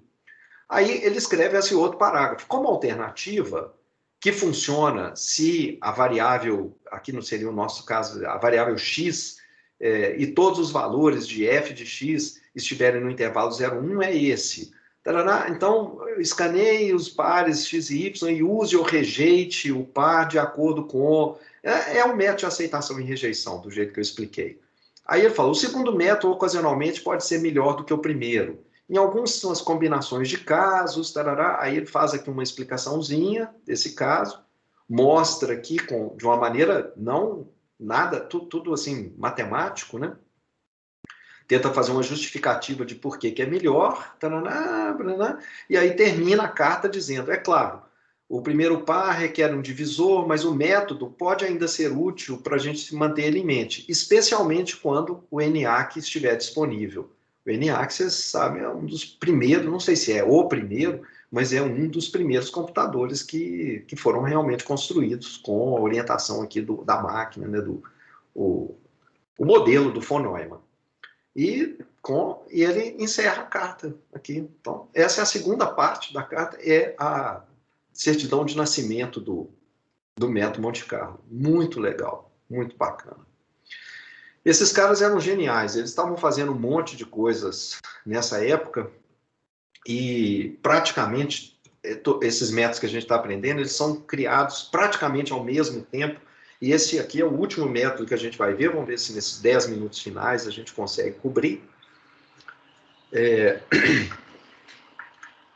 Esse é um método que chama amostragem por importância. De novo, outra ideia sensacional, muito diferente. Ele é muito importante, esse método, quando você quiser gerar não uma variável aleatória, mas você quer gerar várias variáveis relacionadas entre si, correlacionadas. Então, eu não quero gerar uma x e uma outra variável independentemente uma da outra. Não, eu quero assim, se a x que eu gerei por acaso for um valor muito grande, então a y também vai tender a ser muito grande. Como é que eu gero coisas assim? Bom, o método de aceitação e rejeição é um método que pode ser usado para esse tipo de situação. A gente tem outros métodos, tá? Isso é uma indústria grande, tem outros métodos importantes que a gente não vai ver aqui no nosso curso, não dá tempo, No curso de modelos gráficos probabilísticos, eu vejo muito mais detalhes sobre isso. Mas aqui, vamos ver o método de aceitação, o método de amostragem por importância. No método de aceitação e rejeição, o que a gente fez? A gente pegou uma densidade G, de onde a gente sabe amostrar dados. Mas eu não quero gerar de G, eu quero gerar de f de x. Então, o que eu faço é reter alguns dos valores que eu gerei e rejeitar outros. De maneira que, no final, os elementos que são retidos, eles têm a densidade desejada, f de x. No método de amostragem por importância, é diferente. A gente faz o seguinte, eu continuo pegando uma G, completamente diferente da função f, de onde eu realmente quero gerar, eu gero dessa G e retenho todo mundo. Não jogo nada fora. Mas é claro que aí eu não tenho uma amostra de F, eu tenho uma amostra de G. O que eu faço agora? Na hora que eu for usar a amostra, essa amostra de G que eu gerei, eu vou dar um peso diferente e apropriado a cada elemento amostrado. E no final, isso corrige a distorção de não ter uma amostra de F de X. De certa maneira, o método de aceitação e rejeição, ele faz isso também. Ele faz o seguinte, ele dá para alguns pontos um peso de 1 e para outros um peso de 0, significando que quando é 0 eu estou, na verdade, jogando fora e quando é um peso de 1 eu uso aquele dado que eu gerei. Então, o que a gente vai ver aqui é que esse método de amostragem por importância, o que ele vai fazer é, olha, em vez de jogar fora um tanto de coisa e ficar só com umas poucas dos elementos que eu gerei, eu vou reter todo mundo, mas eu vou dar pesos, e esses pesos têm a ver com a importância que aquele ponto tem a importância que ele tem no sentido de vir da distribuição G de X. Então, está aqui. Essa é a densidade alvo que eu estou querendo gerar. Eu gostaria de gerar dessa densidade que tem essa forma F aqui.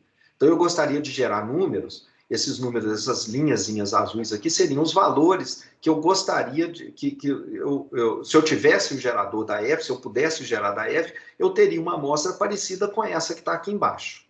Esse tapetinho de pontos aqui, ele mostra, ele representa uma amostra vinda da F. Você vê que está mais concentrado aqui nessa região, que é onde a F é mais alta, e tem poucos pontos nesse tapetinho aqui nessa região, onde a função F tem uma densidade muito próxima de 0. Ok. Mas o que eu vou fazer é gerar da G, essa linha em verde. Então, a amostra que eu tenho é essa que está aqui. Esse tapetinho azul que está aqui embaixo, completamente diferente e claramente não é uma amostra que vem dessa densidade F. Então, o que eu vou fazer agora? Eu vou dar um peso diferente a esses elementos amostrados para que eles agora pareçam ter vindo de F de X. Intuitivamente, como é que a gente deveria fazer isso? Quem que devia receber mais peso e quem que devia receber menos peso? É a mesma intuição do método de aceitação e rejeição. Esses camaradas, esses pontos aqui, que são gerados pela minha função G, como a F aqui é muito próxima de 0, eles deviam ter uma importância menor.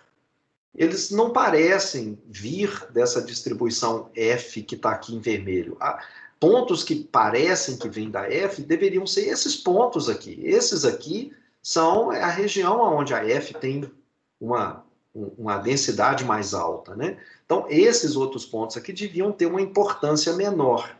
Então, se eu quiser fazer isso, o que eu vou fazer é calcular um peso agora, e a altura do tapetinho aqui, da linha azul, ela corresponde a esse peso que eu vou calcular. Essas caras aqui são aqueles pontos que têm uma importância maior, enquanto esses outros aqui teriam uma importância pequena ou desprezível. Então, eu vou usar agora todo mundo que eu gerei, mas dando um peso, criando uma amostra ponderada.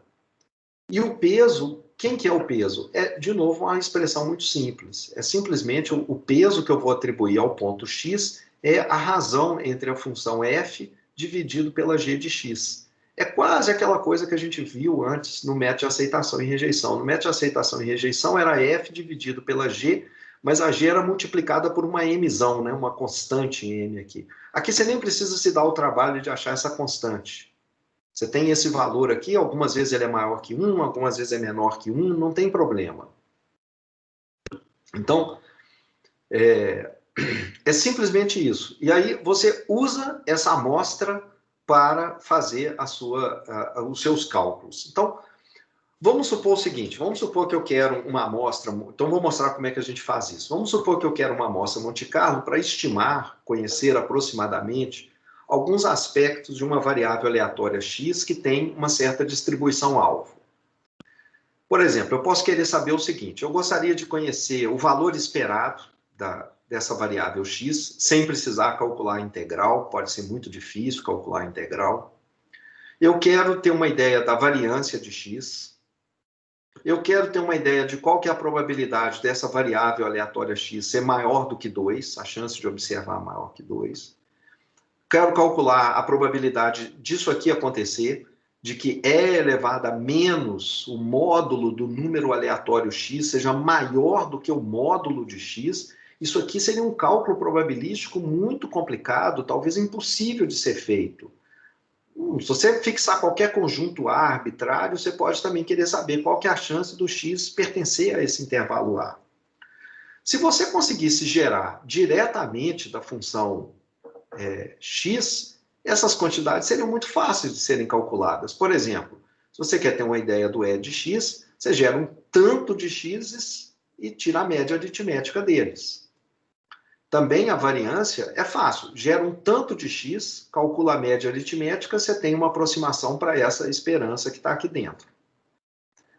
Pega esses números que você gerou, os x que você gerou, eleva todos eles ao quadrado e calcula o valor médio deles, a média aritmética dos quadrados. Você tem um valor aproximado para essa quantidade.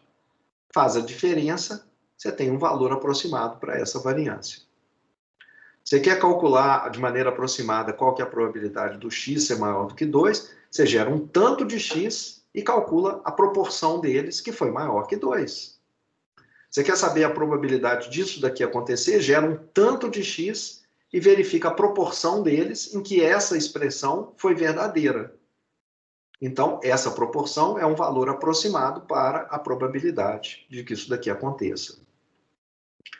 Como é que a gente faz com as quantidades, o método de amostragem por importância? O que a gente vai fazer é escrever cada uma dessas quantidades que te interessa como uma esperança.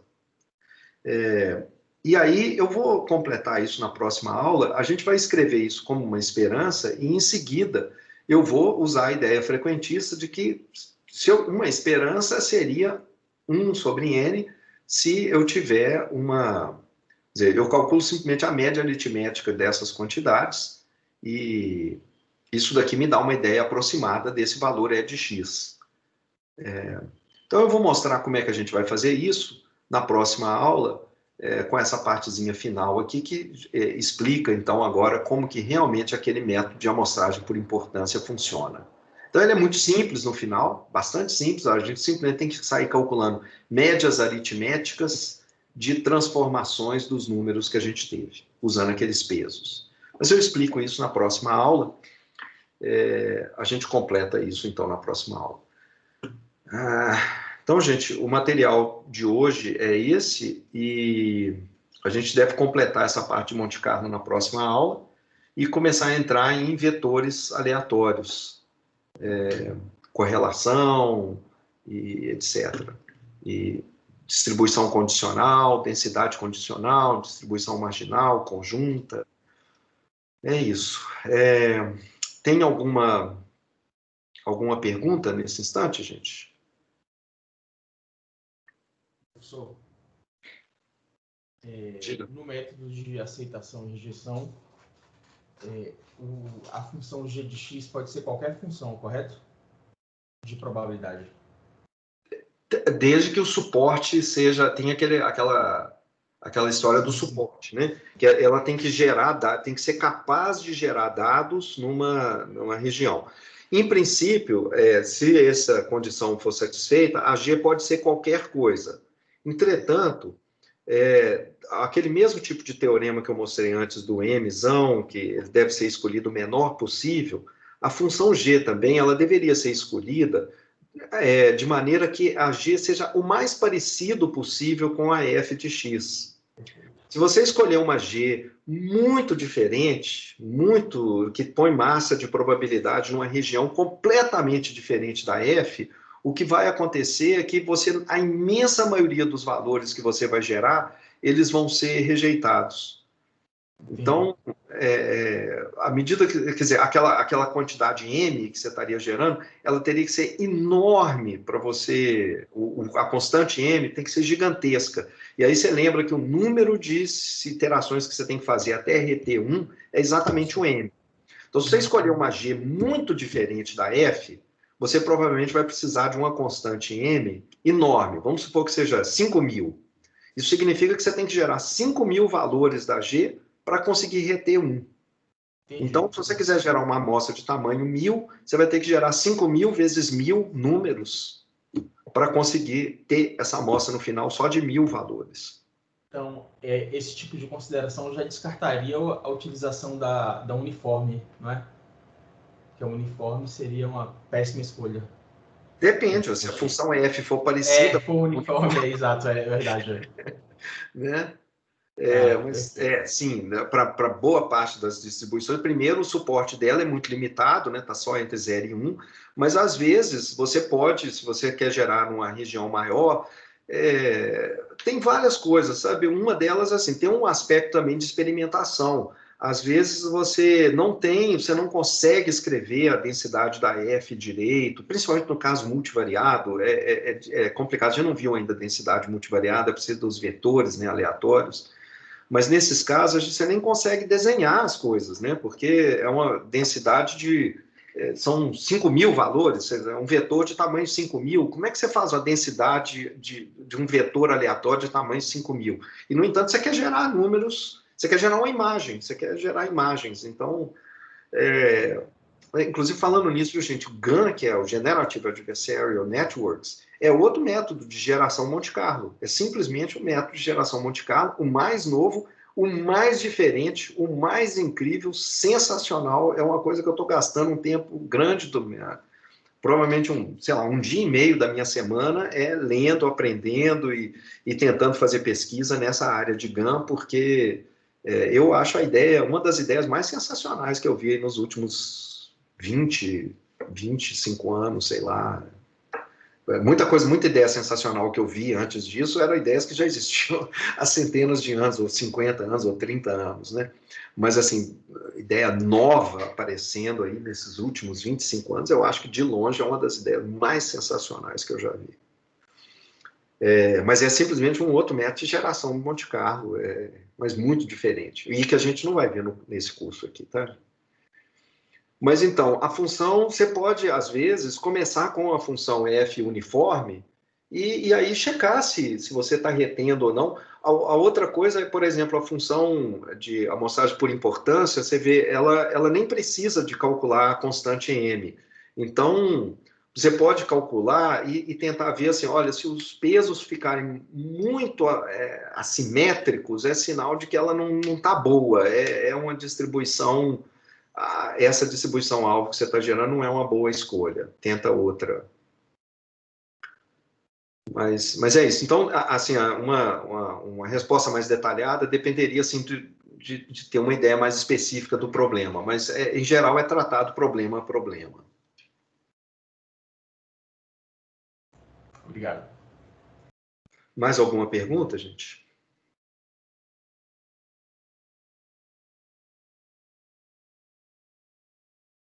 Ok. Então, se não... Vamos encerrar por aqui e eu espero colocar hoje, até o final da tarde, lá esses materiais. Espero corrigir os slides, inclusive os da última aula eu não corrigi ainda, tá? Eu vou ver se eu corrijo hoje à tarde e coloco lá. Então tá, bom final de tarde para todo mundo. Até a próxima terça-feira. Tchau, tchau, Renato. Tchau. Tchau.